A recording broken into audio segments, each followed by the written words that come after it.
All right, today is day 8 of talking to the camera 30 days challenge.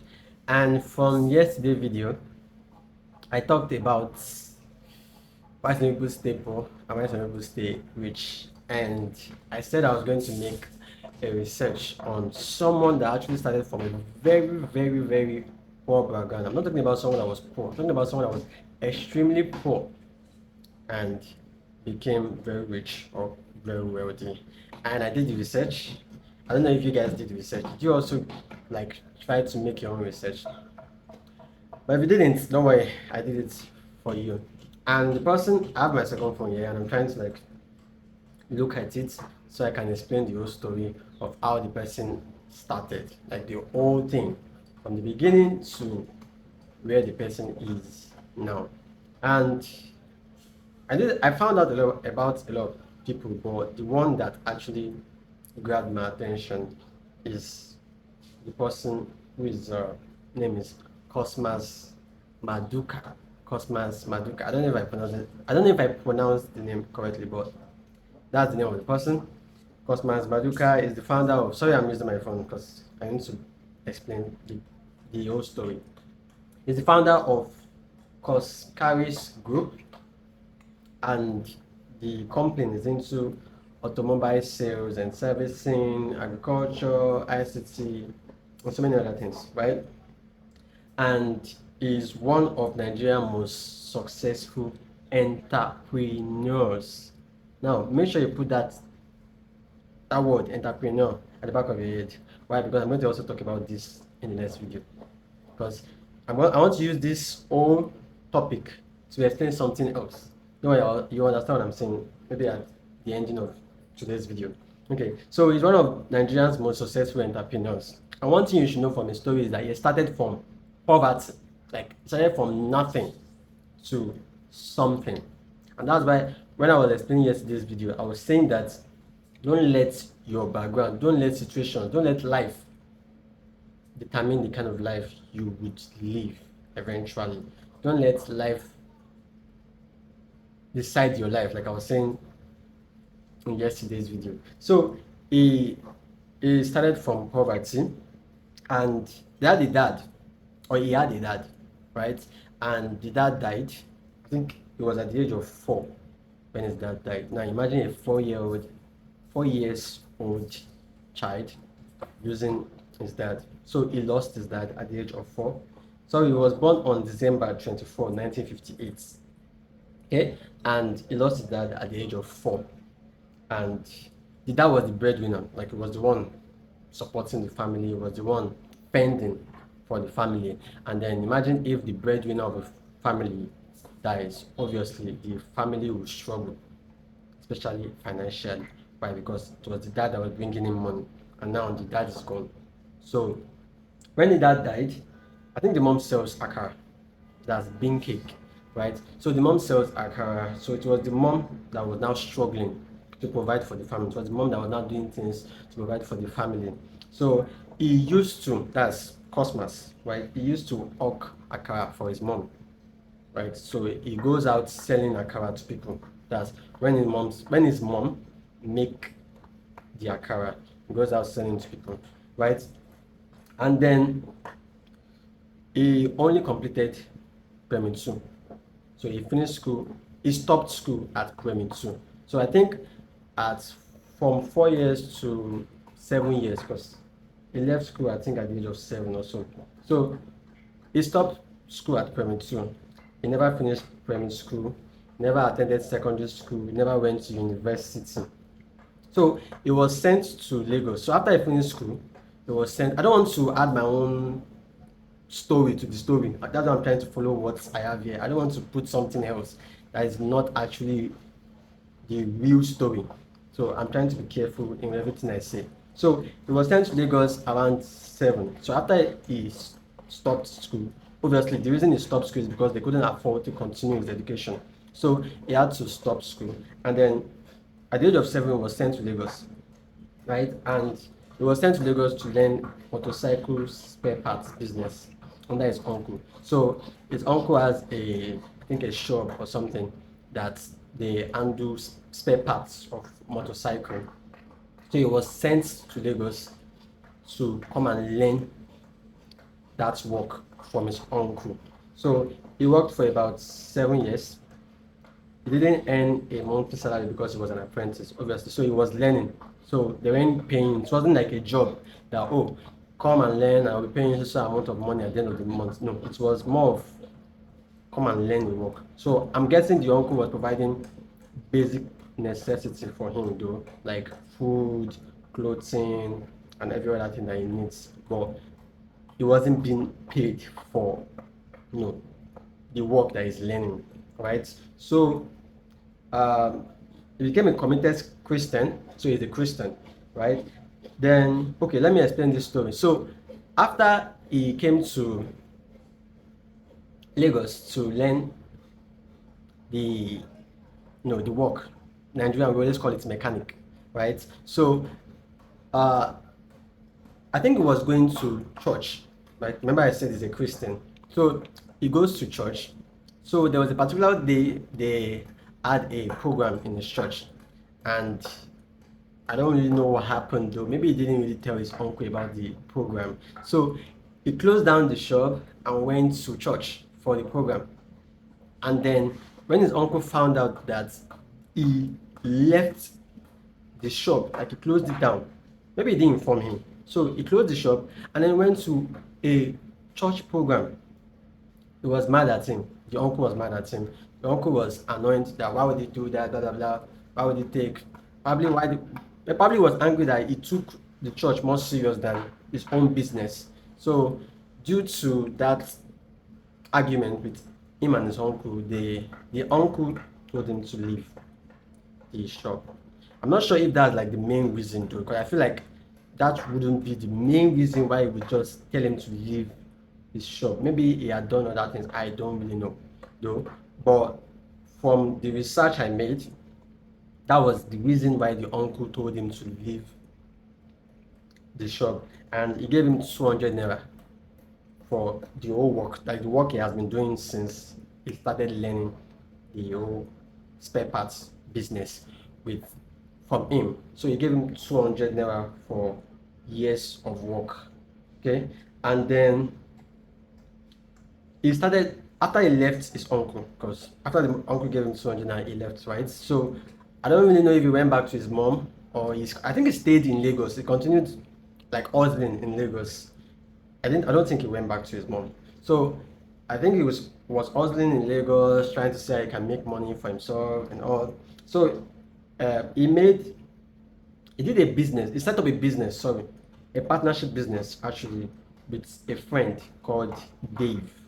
Okay, so he partnered with a friend called Dave, and they set up a business that was called Cos Dave. Cos Dave.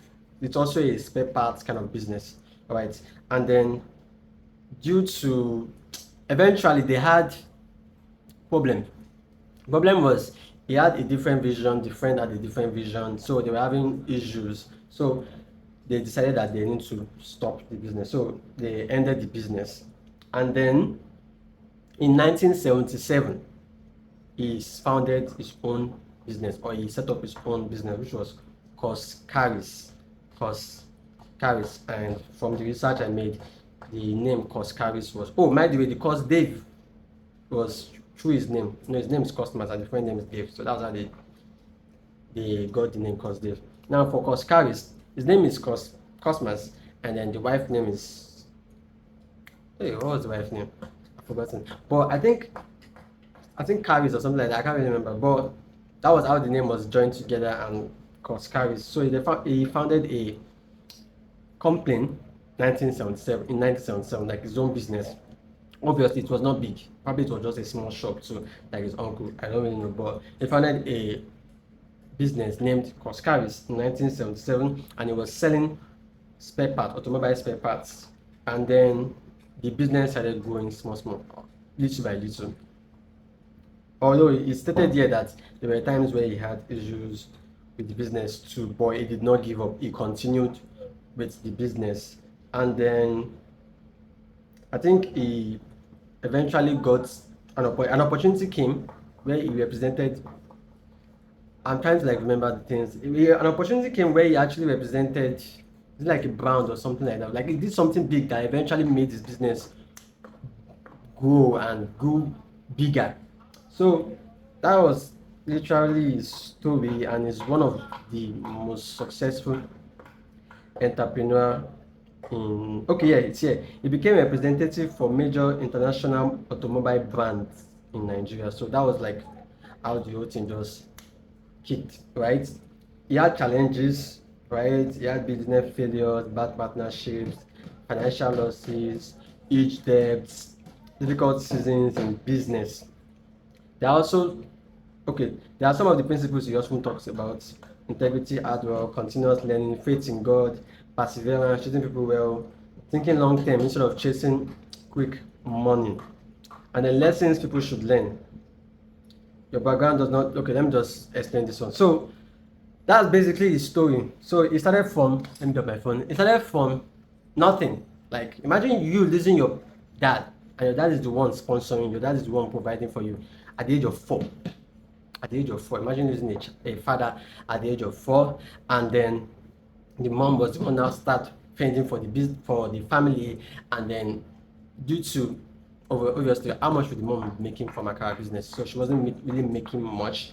So he stopped primary school at primary 2, and then he was sent to Lagos to come and learn work from his uncle. And then due to one of something that happened between his uncle, my uncle had to tell him to leave, and he left, and then so many things, right? So now imagine if he had just said, okay, at the stage of his uncle telling him to leave, right? So obviously when the uncle told him to leave, I'm sure he was not providing for him anymore. That's in the aspect of, you know, getting him things to live, like food, clothing. I'm sure he was not giving him those things anymore. So he was independent, was now on his own, right? Now at that stage, he could have just said, life happens. I lost my dad where I was working.